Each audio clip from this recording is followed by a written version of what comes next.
Welcome to Social Work Sunday Tea. I am Shakia Houston. This is a great day to be alive and well. It is October 31st, 2021. Make sure that you're liking, subscribing, and make sure you're tagging people in this live. It's going to be a great day, a great discussion. We're talking about domestic violence.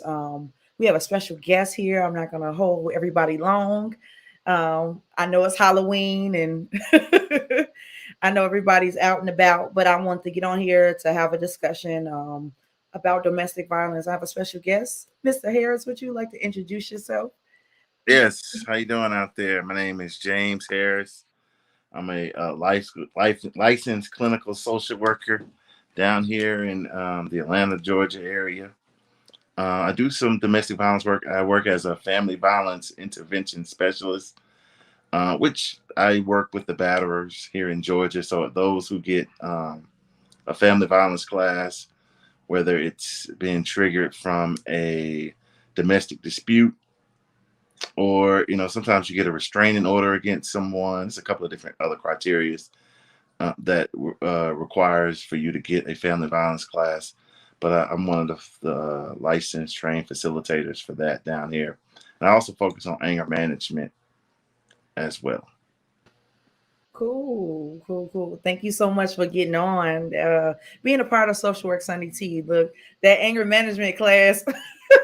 So I know that is left field, but I know I took an anger management class back in 2012 after I got a divorce, right? Hmm. And the little lady was like, "Well, why are you angry?" And I was just like, "Well, the reason why I got it because I was acting up in court." But that was back then. This is now. But I applaud you for doing what you do. What made you get into the social work field?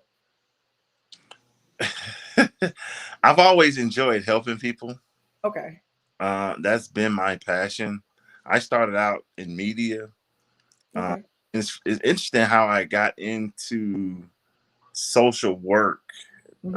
It was actually a conversation. I played football in college, and after football practice one day, a few of the guys was in the locker room, and we was just talking about our majors.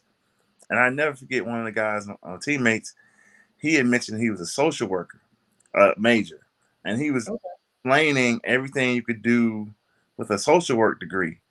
And I remember going looking it up, and I said, "Wow, you can do all this stuff with a social work degree." And I was committed. I was gonna go change my major actually.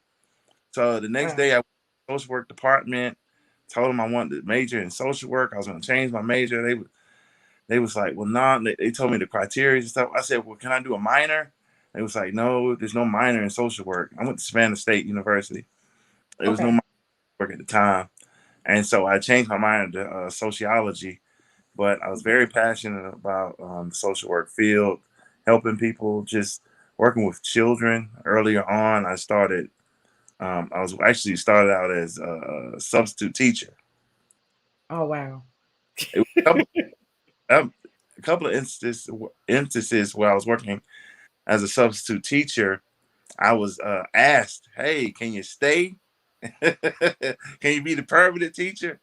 Oh wow. I saw just the array of problems a lot of the children were having. I Yeah. just knew my passion was going to be in counseling and working with a lot of the children, helping with their issues. So I went back to school. I got my master's in social work, and I've been working with children and families really ever since. Okay. Okay. Cool. My my my camera went out for some reason, but yeah, that's awesome.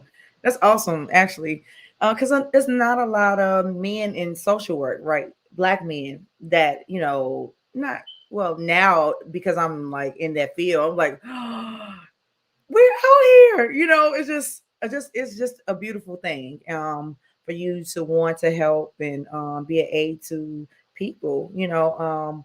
And I know before the show you talked about how well we're gonna get into domestic violence. That's the subject um, for today, and the definition of domestic violence is my little phone. It's not doing it. Okay. So it states that domestic violence is domestic violence or intimate partner violence can be defined as a pattern of behavior in any relationship that is used to gain or maintain power and control over an intimate partner. Abuse is, I guess we'll talk about that, is abuse is physical, sexual, emotional, economical, or psychological actions or threats of actions that influence another person. Um, so I know that you work, dealing with the abusers of domestic violence, right? Um, so can you give us some insight, I guess, regarding, in your interpretation of domestic violence? I know we talked about it before the show, but I really wanted them to, hear your knowledge and Uh, expertise on that. uh, well, I mean, it's two kind of folks talking, but what domestic violence is, I think the definition is a good definition, but it really is a breakdown of power and control inside of the home. Yeah, Because it is, I think the intimate partner violence gets all the headline yeah, because that's what most of the time we talk about when you hear about domestic violence. We strictly think, oh, okay, a man beating his wife. yeah, But I see it much more deeper than that. And I think that we have to kind of look at more than just a man physically abusing his wife. Looking at how did that start? Where did that start? That's what I do in my program. okay, I kind of challenge the participants to look at their past and their history. How did they grow up? What were your yeah, parents? What were your relationships like? When you were younger.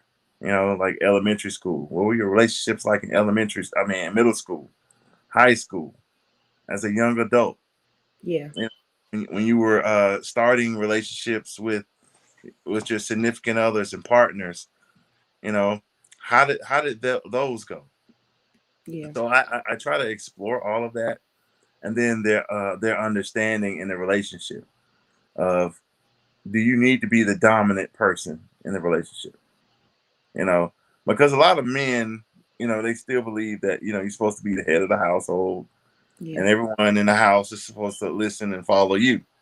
yeah, But the thing about that is, as we were talking about at the beginning, just talking before we got on, most people come out of a single parent household. yeah. So how does it in the last 20 years, how does most men know how to behave as a man in a relationship? A lot of them don't. They're just making stuff up.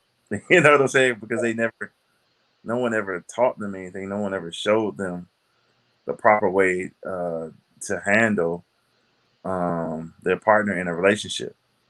And I see that on both sides of the coin as well, Yeah. where there are some things that women could use support on. But you know what? The reality is, women have more support than men. Mm. Like, y'all networks are a lot stronger. Women, like, Okay. a woman is having a problem. It's about 10 networks and 20 groups that you can contact if you choose to Yeah. participate in. But men, you almost have to tie their arm, Yeah. Yeah. lock them up, Yeah. and and force them to go before they start walking towards getting support and help. Yeah. So I Yeah. think the things I also look at as well. Yeah. Definitely. I But yeah, think. domestic violence, like I say, it's a power and control thing, Yeah. and one person has to be overly dominant to the other person in the relationship. Okay. Okay. Yeah. It definitely it talks about that. When your interactions with your clients, that that's labeled as the abuser, do you feel as though, like, are they remorseful of their actions, or I just want to dive into that, because a lot of men, they don't feel sorry for what they've done, like, yeah, I do it and I do it again, like the mindset, um a lot of them, they suffer from mental illness, unaddressed issues, um undiagnosed mental illnesses. So what, like, some of your, I know you can't give off, but like, are some of the clients that you have encountered, what is their behavior like during those sessions or during your interactions with them? Well, first off, in the state of Georgia, I wanted to kind of, in the state of Georgia, everyone that participates in the family violence program, they're told in the beginning that it is not a confidential thing. So yeah, somebody may be told that they're in the class. Okay. You Oh, know, they don't fall under the same confidential restrictions as any other client, and that's just the first part. But the second piece is the majority of them who get, because if you understand how the legal system works, it's pretty slow. mm-hmm. So, like, if I had an incident with my wife today, it'll be 2 years. Mm. You know what I'm saying? For everything's resolved, and Wow. then I'm taking classes. Because most of the times, the people who I get in the classes, the case had been resolved, maybe a year or 2 years prior. Okay. So there's not a whole lot of, honestly, accountability on that end. I think the the legal system needs to do a little bit of job in that. Maybe even having them take the class immediately. I don't know, but I think it is kind of moot point because most of the times they've moved past the relationship or worked on whatever issue that was in a relationship and fixed it. You Right. know, so but I do get a lot of guys who are not necessarily remorseful, Mm-hmm. but they do understand their actions. And then you have some of those who don't understand their actions or why they should be in trouble. Mm-hmm. Um, and generally, those who don't understand their actions or why they should be in trouble, it's because a lot of times the conflict in the relationship was the relationship itself. Mm-hmm. Like I was just saying before, too many times people get into relationships, and one, they shouldn't be in a relationship, not a serious long term relationship with that person. And then two, they don't even know how a relationship works. They don't understand how to communicate with their partner. They don't understand, the little nuances to make a healthy, a thriving relationship. So there's always conflict. Yeah. And if you're a man who has always faced conflict and never took anything, a lot of times, you get into a relationship with a woman who's asking questions or even successful in her own right. A lot of times, like you say, it becomes a self hate thing or a put down thing, and I think that's what we kind of see from the men. But I Mm-hmm. think one of the things that we have to look at too with the men, um, it's they were never even taught things in the beginning about a relationship, how to act, in certain situations and things of that nature. Because I get a lot of that in the class when Okay. I go over different topics and we look at different things. It's a lot of the guys are like deer in headlights, like, man, I Yeah. never even thought of that before. And so I think that's where a lot of the issue is. It's not so much as I'm being remorseful because of the action. It's like, wow, I really had no clue No clue. doing something correct. Wow. Yeah. Wow. That's yeah. Because a lot of things men are not taught, right? And I think more so when they have that aha moment, is like, man, I know, I know I have to do better. You know what I'm saying? I have to get better. Um, but I want to know, like, as far as we go moving forward, what are some of the warning signs of domestic violence? Wow. Well, first thing I try to teach, even about warning signs, is self awareness. Okay. Okay. You first have to know yourself, Yeah. understand what your triggers are, things that set you off. Right. Yes. Um, then the next thing is getting to know your partner. Is this someone that you can be serious with? Now, there are certain things that you should be paying attention to in the beginning. Mhm. And I think that's a problem right there as we talk about relationships, especially intimate partner relationships. As a matter of fact, I was talking about this past week, how there are instances where we will ignore the red flags, Yeah. right? Like we know good and well that Yeah. this person, like, because just their actions, you see it in the beginning. They lie, they're lying already. You Yeah. know, they're not following up on things already. You know, you can't trust them already. I had one guy in my class Saturday. He was adamant. He sat there and preached a sermon. When, you know, because I give everybody an opportunity to speak. He literally Okay. sat there and preached a sermon about how he didn't need to be in the class. But like I Mm. said, I keep letting them talk. And eventually he came out and said, I'm trying to say how he phrased it, how he put it. But he basically was saying, if if I'm pursuing you, he was talking about the woman. If I'm pursuing you, I'm gonna make you understand that I'm doing that. I mean, and he just kept talking, and then I think he kept the more he kept talking, and I didn't even say anything. He Hmm. realized the saying and how Yeah. wrong that was. Yeah. Like like I'm going to love it, and you're going. I'm going to make you. You Yeah. know, when that clicked in his head, then he was like, oh wait, Yeah. Like, and oh no. sometimes those things happen. A lot of the guys they recognize like, man, this really did help me, and they didn't even know it. Yeah. Yeah. That's definitely that's the aha moment. Yeah. Yeah, Wow. Yeah. So we're going to talk about the different types of abuse, right? And we're going to switch gears again, like the one self awareness. I mean, I was the host of the Shy Experience. They did a domestic violence gala, and I was hosting, and I was reading off the thing. I was talking about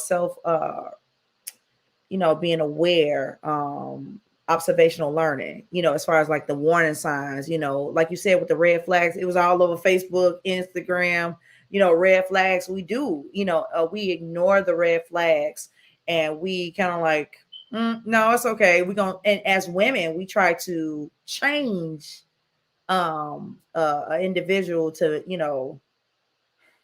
how we want them to be. But in reality, we can always see the potential, but that's not maybe who they're not destined to be, right? And yeah. I think more so, ignoring those red flags gets us in more and more trouble than ever before. Let And me so, huh? in your practice and talking to your friends and things. What are some of the things you come up with? Why do people ignore the red flags? Oh, I didn't know I was supposed to be questioned. I, I don't know. No. So, what was the question again?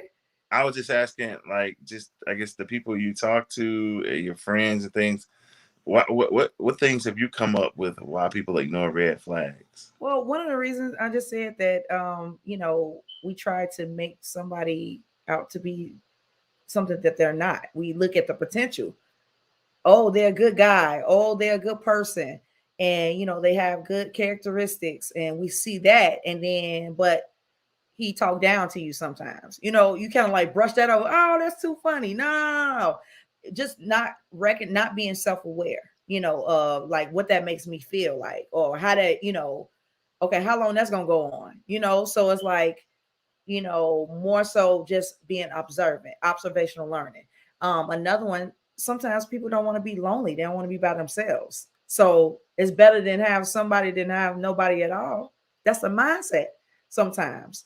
And I think that's where we fall short. Like, in my stage, I think that's why God has me single now, because I don't want to just settle. And I think a lot of people just settle for anything just to be with somebody, like, oh, I got a man or I got a woman, you know what I'm saying? I don't, I think that's some of the, I guess, that's what we talk about as far as, the I was reasoning thinking, behind. last week.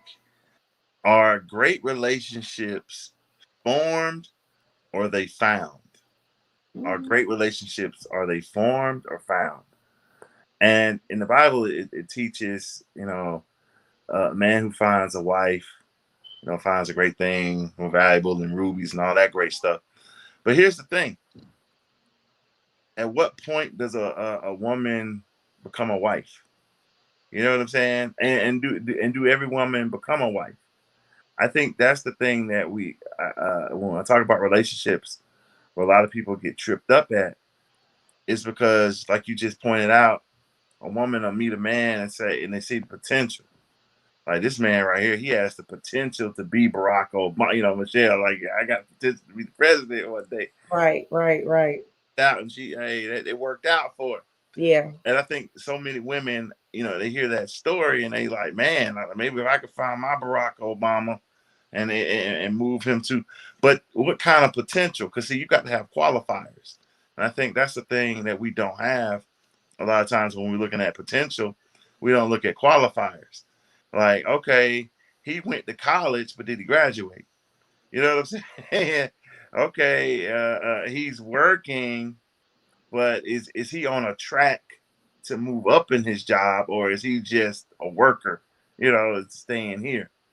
yeah, And paying attention to certain things, because we'll say that like, oh, he has a car, but he's still driving that 1992 Lexus, trying to hold on to the fact that that's a Lexus, and that car Ben should have been in the dumpster or something. Uh, that's the thing we have to do. yeah, We don't just label stuff; we have to qualify it, and it's important to qualify it because, listen, if that's not a good fit, then it's not a good fit. yeah, It's over what, 300, like 100, 320 something million people in the United States.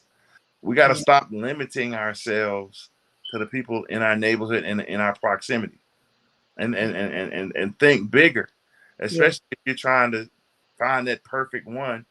Because too many times people get into these relationships with horrible people and they become damaged and then jump right into the next. That's so amazing how how the most yeah, damaged, toxic people yeah. They from do, relationship to the next relationship. and they damage other people. Yeah, they damage other people in the midst of them, not healing properly, and getting to yourself and do some self reflections. A lot of people ignore some things about it. I ignore some things about myself. I'm like, nah, I'm gonna get to it later. You know what I'm saying? But sometimes you have to face yourself in the mirror, like, man, I am messed up, I am this, I am that, but I can overcome this, I can heal from this. And that's through therapy and whatever religious belief that they practice. But definitely I think more so, you know just being aware and being knowledgeable of who you are and what you are and what you tolerate and what you don't tolerate. But I wanted to talk about the different types of abuse. If we can, emotional abuse, could we, explain, as far as like emotional abuse? Okay, different types of abuse. Yeah. Emotional abuse, and it's interesting. I was just talking about, there's some people who are emotional reactive, Mm, right? Um, they wear, those people wearing your heart on your sleeve. You just got it out there. Every little thing triggers you. You set off and you go. Now, the whole thing about emotional abuse is this: if I'm in a relationship with you and I know you're very sensitive and I know that you wear your heart on your sleeve and I take advantage of that, yeah. that's emotional abuse. Right. You know what I'm saying? Like I see who you are. Mm-hmm. I see where it's going. Now I have the option to where I deal with you or I don't deal with you, but I see how you are. And it's wrong for me to take advantage, you know, of those things that you're doing. But people do that all the time. Right. I They do. think that happens a lot of times in the relationship, and then the person who's being abused emotionally can only put up with so much. Yeah. You Yeah. know, Yeah. there was a time where people who were being emotionally abused just took it, Yeah. and you still have people like that today. And here's the thing. I mentioned earlier about the family. So look at the family. If you were a child that allowed people to walk on you, abuse you emotionally, talk negative to you, use you to do different things and stuff like that, and unless an event happens between childhood and young adulthood, you generally bring that with you. Mm. Yeah. You Yeah. generally bring that with you, and that's something that people have to understand. That for you to wake up is generally a wake up call or something that Mm. happens to have you recognize that, wait a minute, I'm doing the wrong thing. So I don't like to just put a lot of stuff on just the abuser, but the person who is the being abused. For you to get to the survivor level, you have to first recognize that you're in a position to where you need to move. Yeah. And I think for years, a lot of people, and even today, people get stuck emotionally in a bad place. Yeah. But like I said, the abuse comes when that other person recognize that you are emotionally vulnerable, and they continue to exploit that. Yeah. You Yeah. know, and so that's what you have to pay attention to. Another thing is I teach and talk about is check the people that are around you. Mm. Who's around you right now? Your friends, are they supportive? Are they encouraging? Because see, some of the work is on you to move when you're not around people who are lifting you up emotionally. Yeah. And it's listen, emotional abuse is just not a man or someone in a relationship talking down to the other person. Yeah. Okay, that I mean, the emotional abuse happened long before that because it gets it. I mean, all types of abuse is the same, but it's just got different names. Yeah. You know what I'm Okay. saying? Like the biggest form of abuse that there is, no question about it, is neglect. Neglect is the biggest form of abuse. Now, Why? huh? So people would know why is neglect Because the neglect is the thing that's ignoring. If you're in a relationship with someone and your spouse didn't yeah. even tell you a good morning. You're in a relationship with someone, you don't even get a hi text. If you know what I'm saying, you're in a Yeah. relationship with someone and y'all can go a whole day without speak. That's neglect. And Mm. so a lot of times we're in relationships like this and paying no attention to that. And then Mm. you say, well, they're abusing me. You've been abused long time ago. Mm. It just got to a higher level because you weren't paying attention to the fact that the relationship has been neglected. The maintenance that y'all haven't. When's the last time you've been out on a dinner date with your partner? When the last time y'all just sat up, watched a movie, and laughed and things of that nature? You know what I'm saying? So that's neglect. That is the greatest form of abuse that there is, that we do not nurture the things in our relationship. So, like I said, we could talk about people who talk down to one another. We could talk about, the negative words that are being said, or you ain't nothing, you ain't gonna never be nothing. We could talk about that, but that issue happened way before that because there was no connection, or the connection got lost. Mm. And so when the connection got lost, or there was no connection in the beginning, then you have the fact that there was no nurturing of the relationship. There was no planting. There was no giving. There was no sharing. There was no loving. So the emotional abuse, you can easily emotionally abuse someone you don't care about. Yeah. I don't Yeah. care nothing about you because we've neglected the relationship and never built it and strengthened it. So guess what? Now I don't care. You Mm. know, go on back home with your mama, Yeah. or Yeah. out Yeah. with the boys. I don't care about what you're doing. Yeah.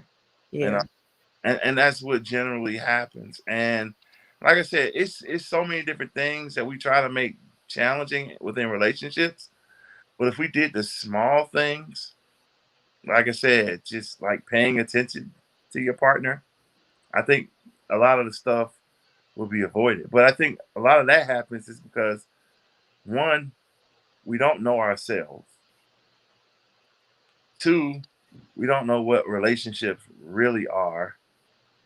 And then three, a lot of people don't really want to do the work that it takes to build and maintain a relationship, a Absolutely. lasting relationship. Absolutely. Um, Now you said that neglect the I guess the most important one, but as far as like with the physical abuse and okay. the verbal abuse, a lot of women and men, I just want to make that known, men get abused as well. They suffer from domestic violence as well. Other than because I've seen some women Yeah. that I don't know how and how and the guys they're good guys, but we have emotionally unstable women that get with these individuals, and this is what takes place. But the physical and the verbal abuse, um, I know that I've heard testimonies of women where it even gotten to the point where they abuse the children because they're so angry and frustrated, and they feel as though like we talked about before, they want power and control. But when the physical takes place, that's I feel like in my opinion that's a whole different level. Especially we had heard cases, well, a testimony on Friday I heard of the young lady. She was abused by her abuser, and she moved, and then he found her and he killed her. um and he killed himself as well. And it's that type of, if I can't have you, nobody can. I think psychologically, a lot of women and men, they can't get out of this turmoil of trauma. They can't get away, and when they try to get away, the abuser always comes and finds them, or something traumatic has to happen for the abuser to be like, okay, all right, I'm done. Or they go and terrorize somebody else. That's just my opinion, physical and verbal, because if you got my mind, you can control the whole entire body, right? So I think more so for me, my opinion is the verbal and the physical abuse, because if you got my mind, you can take over everything else. Um, and even the strong-minded women and men, they still can get manipulated and change your way or your perspective on things, and make you think something wrong with you. I know um most abusers, they're manipulators, narcissistic. They play on emotions, men and women. They play on emotions, and they will take your past and kind of like shove it in your face, and kind of like relive what has happened in the past.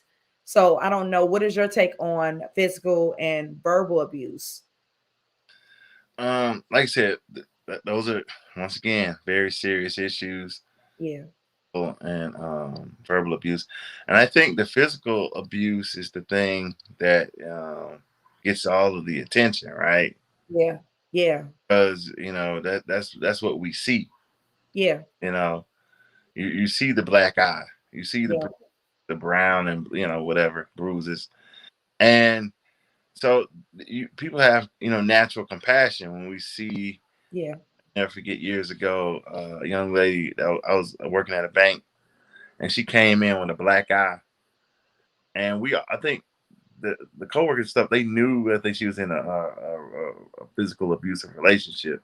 Hmm. And, I guess they probably supported her and talked to her. But I just remember her walking up. The fact that she came to work, you know what I'm saying, and they had a black eye, and it was like she didn't let that shame her, because it was sometimes there's shame around that, Yeah, yeah, and strong enough to continue and move forward. After that was a testament. Like you said, there's a lot of strong women out here that can push through a lot of that stuff. yeah, But the physical abuse is very serious, because that's the thing that we see. That's Yeah. the thing that really kind of sticks to your psyche, because Yeah. when you get physically abused, sometimes that's that wake up. Like, man, they left a mark. You Yep. know, Yeah. I have to go to the hospital. Yeah. This may be permanent. This is a scar. It was a young lady years ago I used to talk to. She had physical scars on her from Yeah. a abusive partner in the past. Yeah. And like I said, it takes a lot of time, sometimes not just the physical scars to heal, but like I said, the emotional scar, because a lot of stuff that's with you forever now. Yeah. Absolutely. I mean, I see that the physical abuse and the verbal abuse very much getting a lot of the attention simply because that's what is in front of you. That's the Yeah. proof that you have that this is going on. Yeah. But it all leads back to neglect, because if you're at the point now of physically abusing your partner, how did it get to that point? You know, like what, like on both sides, how did it get to the part where physical abuse has come in? Now, if it's a situation where somebody was being hit in the beginning, you Yeah. know, that's when you start looking at the psyche. Like, okay, so you thought that that was okay, that you can convince yourself that this person is a good person, and they hit you. So now you as a person, like, you would be naturally compassionate for the person that you're talking to, because Yeah. you're, wow, like, how do you see that? But then those same people will go through that same uh, scenario of Yeah. being in a physical abusive relationship after you can see somebody else go through it and be compassionate. Because a lot of times in those relationships, there are certain things that blind us. Yeah. And we literally, we talk about ignoring the red flags. We ignore everything else that's just Yeah. negative, toxic, the toxicness. Yeah. We'll ignore that as well, simply because there's something that we're looking to get Yeah. out of this relationship. Yeah. You know, Definitely. I think sometimes it's a thing of selfishness. You know, because like you pointed out, let's say if you have children and you still remain in a physical or a verbal abusive relationship, Yeah. why, how does that help your children? But Yeah. people do that all the time.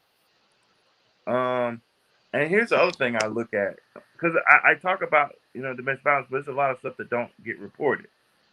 Like, I work with families, and one of the biggest things that I've seen here in Georgia, you'll have women who will have multiple children by multiple men, Mm-hmm.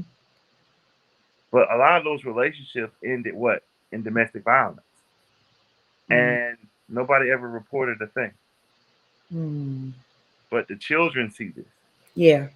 Yep. You see what I'm saying? Yeah. So if I grew up in a situation where I seen my mom get beat down, but nobody ever said anything, Yep. what do you think I'm gonna do in my Yep. relationship? Yep. The same thing. Cycle. You see what I'm saying? So that's where a lot of the things that we see and happen. And like I said, the women never get help. They don't. A lot of times they don't say anything, and that guy goes on doing whatever he does, and he'll get into another relationship, and he'll eventually, get into the system because some woman will tell. But Yeah. then that child, you see, because the cycle that we're starting to talk about a little bit more in Georgia is the teen dating violence. Mm. You know, Wow. I mean, that it's been a problem, but nobody ever wanted to talk about it. Okay. You know, So what does that consist of? The team? Is it like what does that consist of? If you can just educate us on well, that as well. it's the physical abuse, verbal abuse, Right. sexual abuse Yeah. of teenagers to one another. And, Yeah. and we see it a lot where the kids, I mean, like, I go back, years working in the school system, even when I was in school. I Mm-hmm. think we all remember, the maybe girls fighting one another in school because of some little boy, or some little boy hitting on some girl that he say his girlfriend, or how the kids pull on each other, you know, and pushing and stuff like that. The physical touch, like Yeah, having them understand safe touch, because a yeah, lot of times that you get a lot of this in the fourth and fifth grade, but then middle school happened, yeah, and puberty and hormones took over, and a lot of that stuff from fourth and fifth grade you forget. yeah, definitely.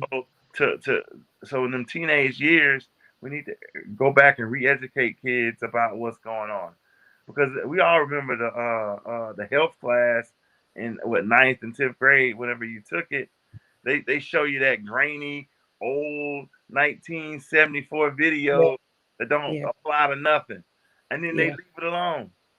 yeah, yeah, So definitely. it needs to be like that re-education. And like I said, when I say we, like colleagues and other professionals we're talking more about it.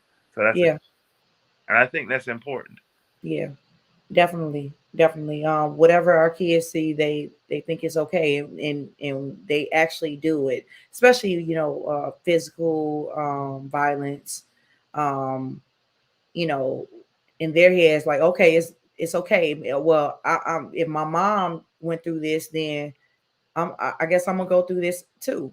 Being physically hit by uh, uh, their father, a family member, or whatever. They think it's okay when it's not okay. And I think more so, just like we're doing now, having these platforms to talk about this. Like, no, that's not okay. Even um, um, the long term care facility that I used to work for, I had a patient where she told me that her husband raped her.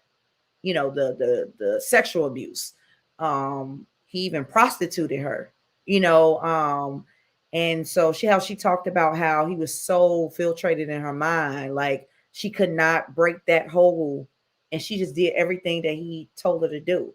And that was me starting out young in the social work field. So I was like, I really didn't know. I was like, well, I'm trying to get back to the textbooks, and I'm just like, I really don't like, because what we learn in textbooks, it doesn't really apply to it does, It but don't go that far. exactly, It exactly. Thank doesn't. you for saying that. Yeah, it doesn't go that far, because it's like, okay, so what theory, like, I just had to connect on a human have a human connection, even though I never experienced that, I never seen that. However, I have to show compassion.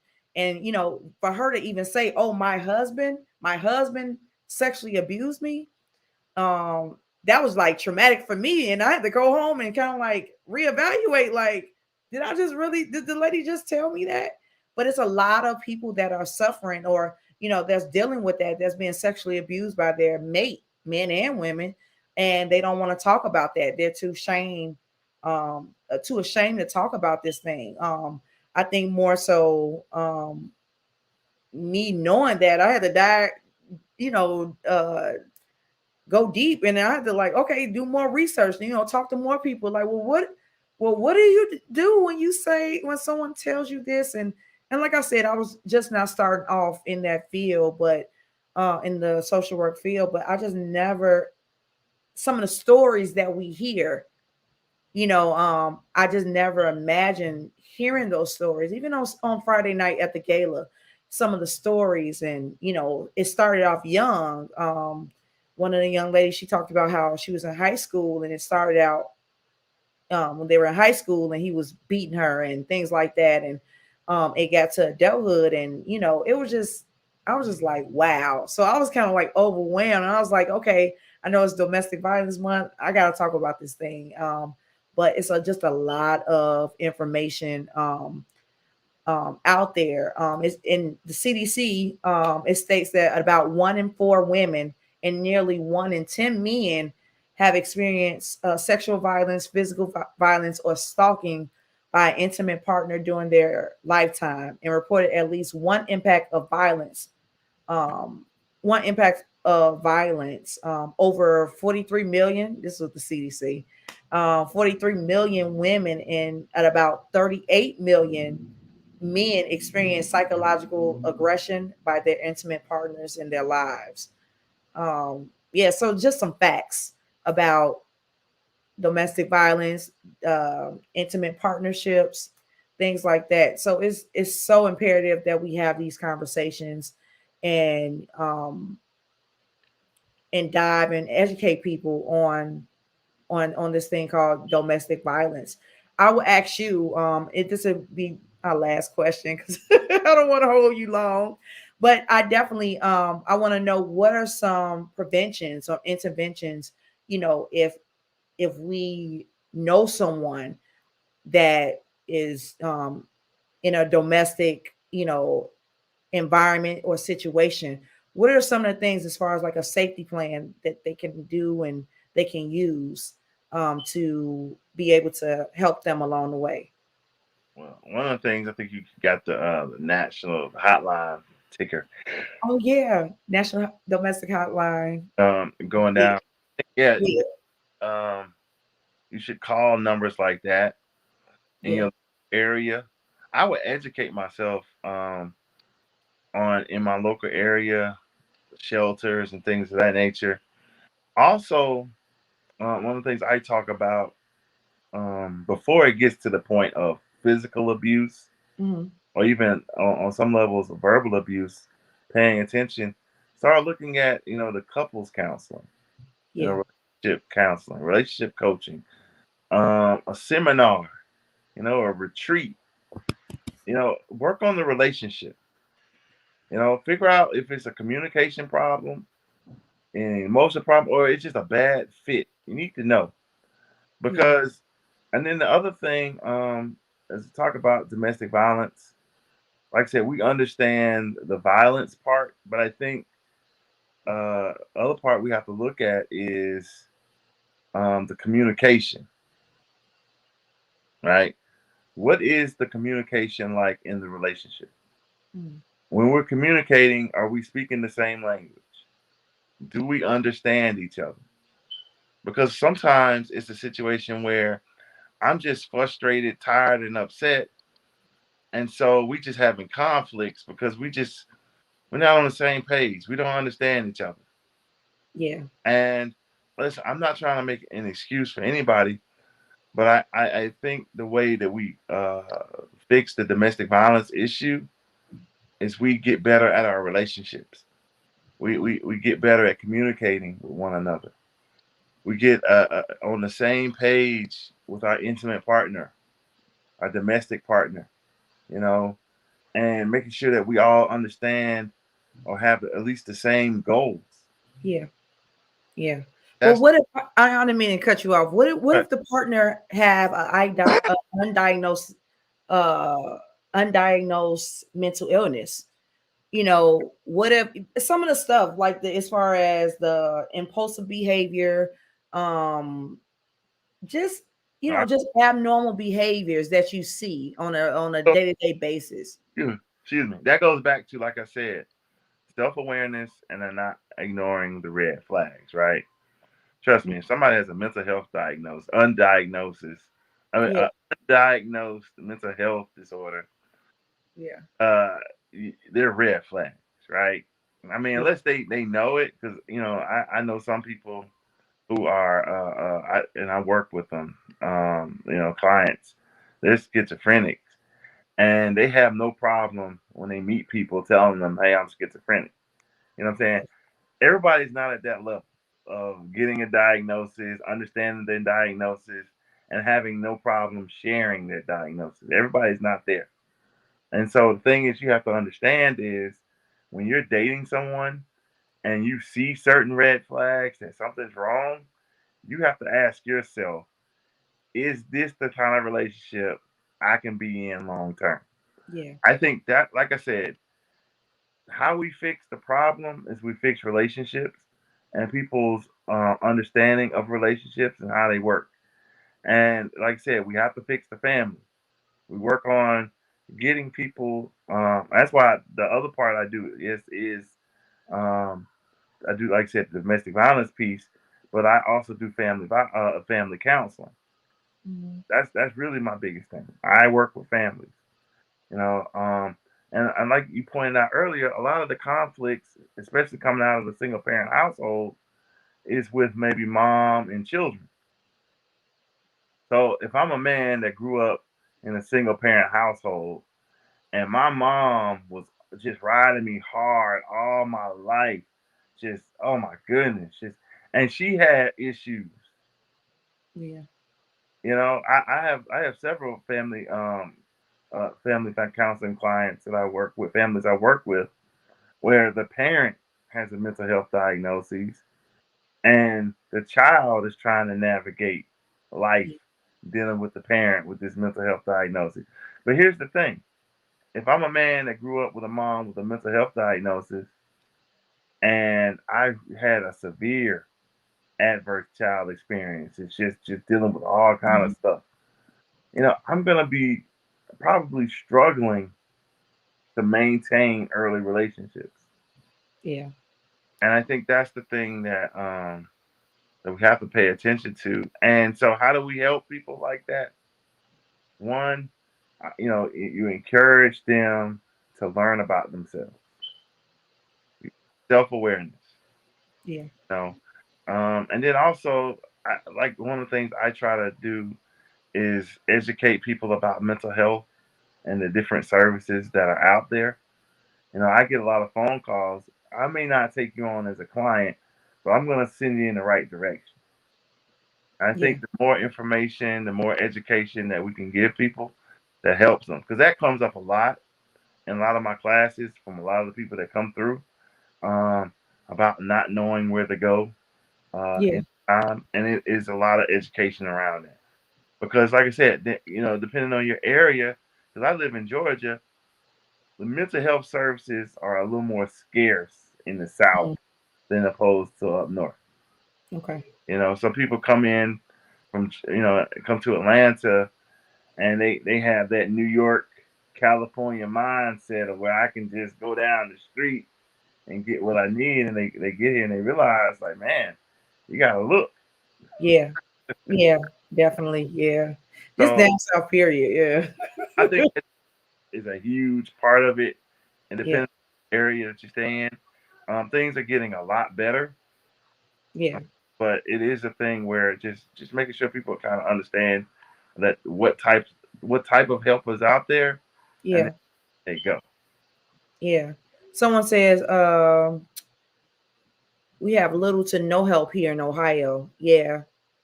Okay. So we just have to research psychology today. That's a good resource center. I definitely will be posting because a lot of people they're still doing virtual counseling sessions, and it's so beneficial. It's beneficial. I'm a testimony to that. Everybody needs a therapist in the Lord. That's just my motto. Therapy and Jesus. You go both hand in hand. So I just want to encourage. I put out information for therapists and things like that, just for you. If whatever's that's needed, because it's definitely needed. I think more just making people aware of what's going on, what's in the city and the surrounding areas, things like that. But definitely in Chicago we have it's the big boom because of COVID, because of you know these mental health crisis. People are really getting in touch with themselves, like, man, I think my personal opinion versus people being, dying from COVID, things like that. But for the people that are living, it gave us definitely a wake up call to get ourselves together, mentally, physically, emotionally, all of the above, and seek out that help in therapy.